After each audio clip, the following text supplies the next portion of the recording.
just take a second. If you can have the teacher pass out the homework for today, we're going to go over how to do one of these homework problems so you get a sense of how to do one of the problems so you're able to do the rest on your own. And that's it.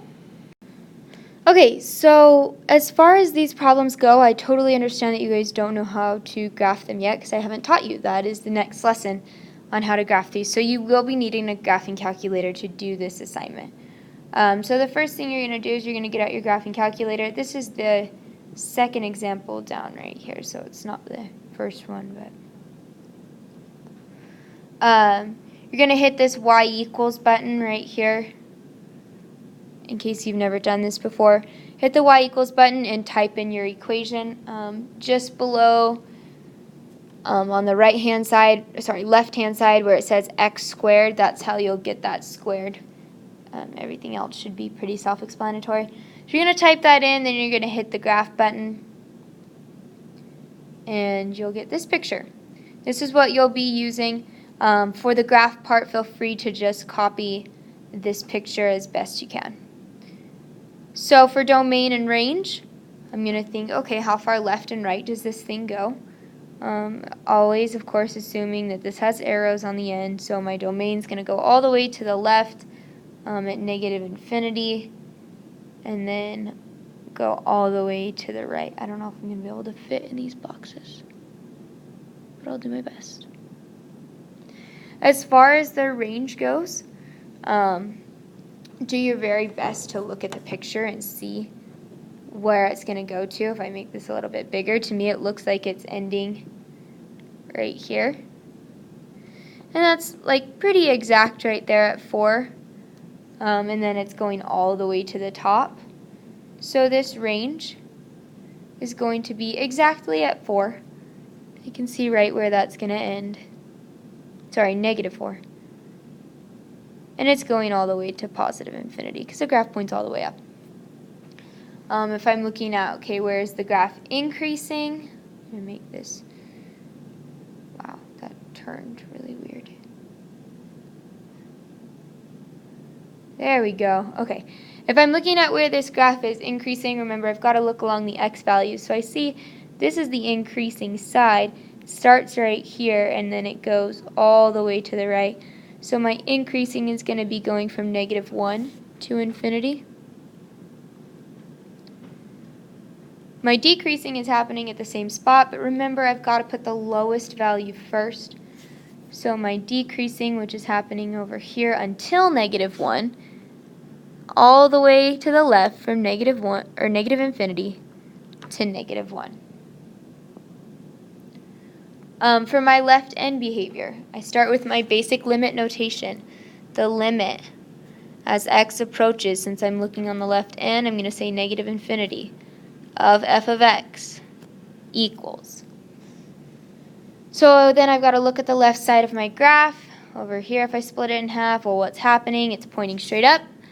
So that limit's going to be going to positive infinity.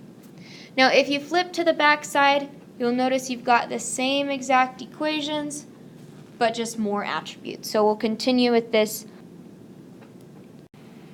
with those other attributes. So it starts right in just with the right end behavior. So I start with my basic limit notation. Limit. And x's, since we're looking on the right side, we've got positive infinity, which is over here. That's the right side.